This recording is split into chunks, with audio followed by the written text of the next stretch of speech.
Yo, what is up, everybody? It's your boy back at it again with another video, and let me tell you, this one is special. We're in Prague. This city is absolutely incredible. Beautiful architecture, delicious food, cheap beer. What more could you ask for?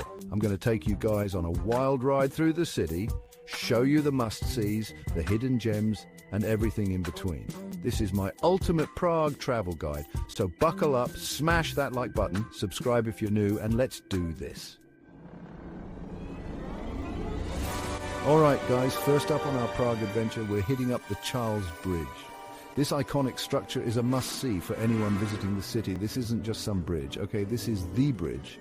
It's a symbol of Prague, and a testament to its rich history and culture. Built way back in the 1300s, it's older than time itself, or at least it feels that way.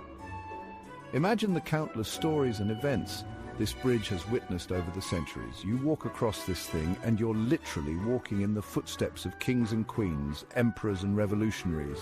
It's like stepping back in time. Seriously, the history here is insane. Each statue and stone has its own tale to tell, adding layers of intrigue and mystery. And the views, don't even get me started on the views, they're absolutely breathtaking, offering a panoramic glimpse of Prague's stunning skyline. You've got the Vltava River flowing beneath you, reflecting the sky and the city like a mirror. It's a sight that will leave you in awe. Then you look up and you see Prague Castle, perched on the hilltop like something out of a fairy tale. It's a view that feels almost magical. Now, the Charles Bridge can get pretty packed with tourists, especially during peak season, but that's part of its charm. But hey, that's all part of the experience, right? Embrace the chaos, soak up the energy. The street performers and vendors add to the lively atmosphere.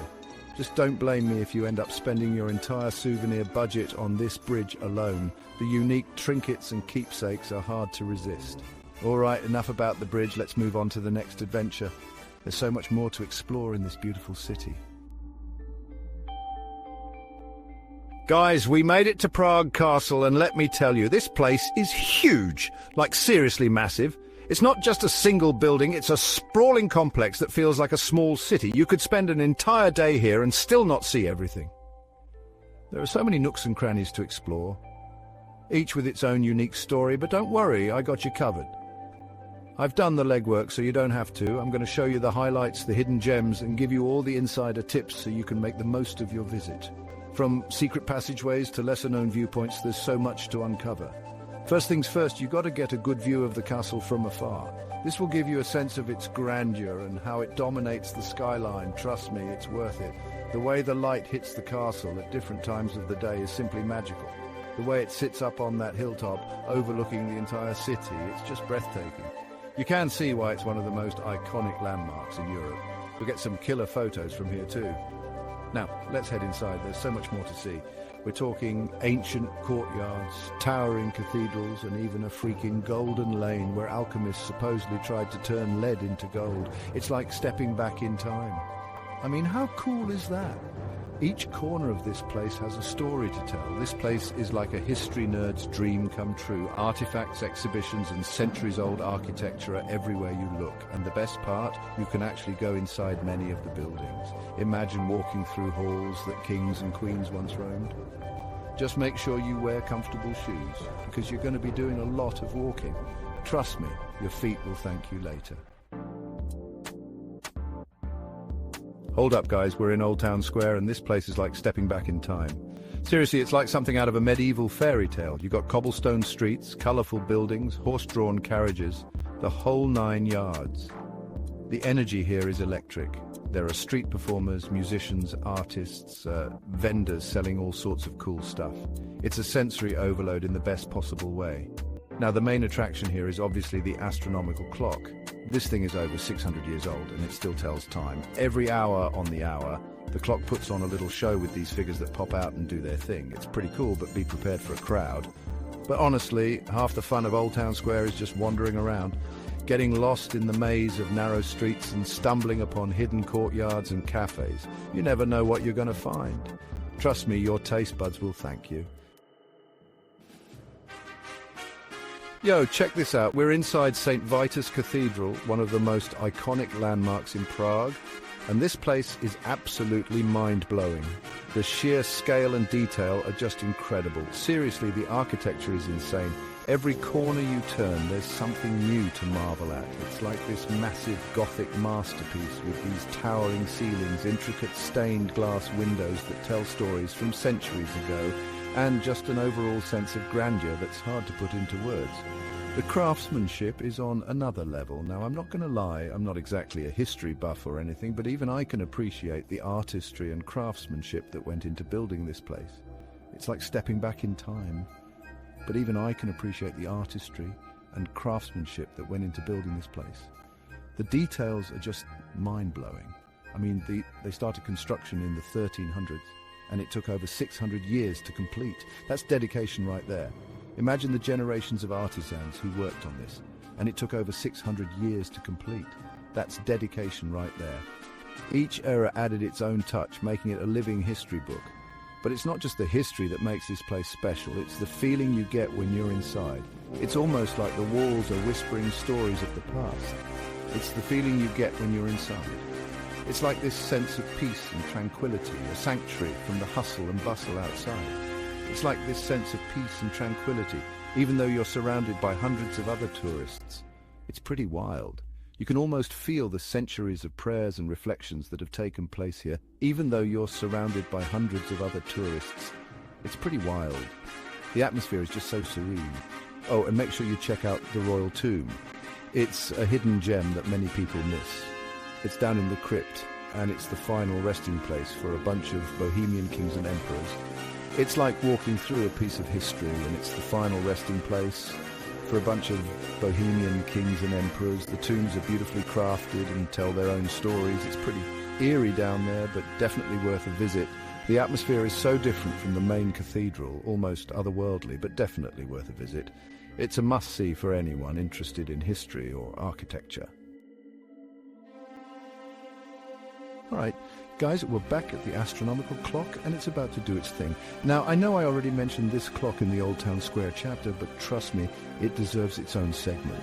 This thing is just that cool. So it's almost the top of the hour, which means the crowds are starting to gather. Everyone's pushing and shoving, trying to get a good spot to see the show. It's kind of chaotic, but hey, that's all part of the fun, right? And there it is.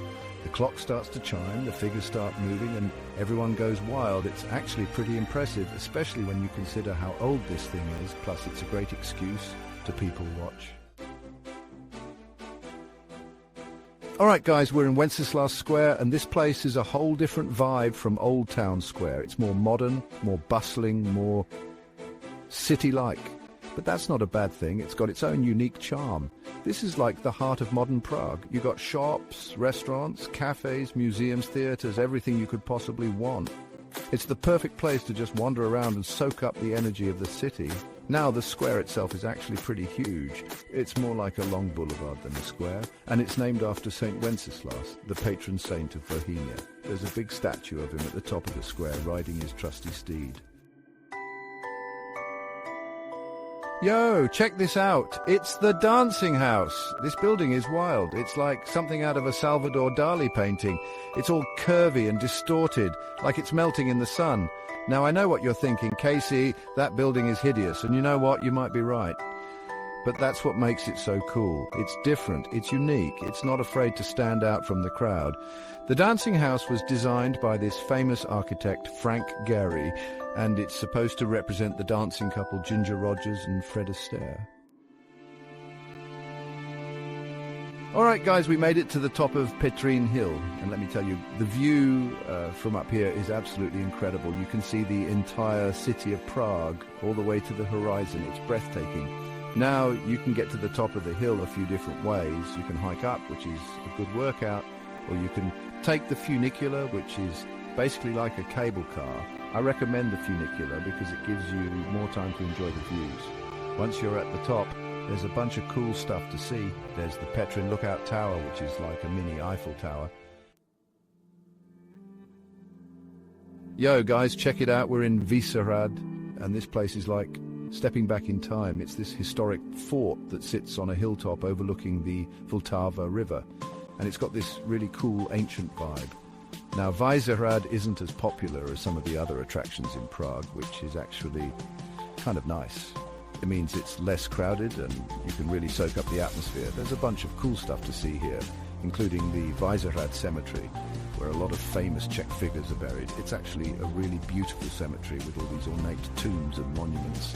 There's also the Basilica of St. Peter and St. Paul, which is this stunning neo-Gothic church. And if you're feeling adventurous, you can explore the old casemates, which are these underground tunnels that were used for defense. Alright guys, we're at the Lennon Wall, and this place is something else. It's this wall that's been covered in John Lennon-inspired graffiti and messages of peace and love since the 1980s. Now, the wall itself isn't actually that impressive. It's just a regular brick wall, but it's what it represents that makes it so special. It's a symbol of hope, of freedom, of the power of music and art to bring people together. The wall is constantly changing as people add their own messages and artwork. It's a really cool, organic expression of creativity, and it's definitely worth a visit. So there you have it, guys, my top 10 things to do in Prague. I hope you enjoyed this whirlwind tour of this amazing city. From the historic Charles Bridge to the quirky dancing house, Prague has something to offer everyone.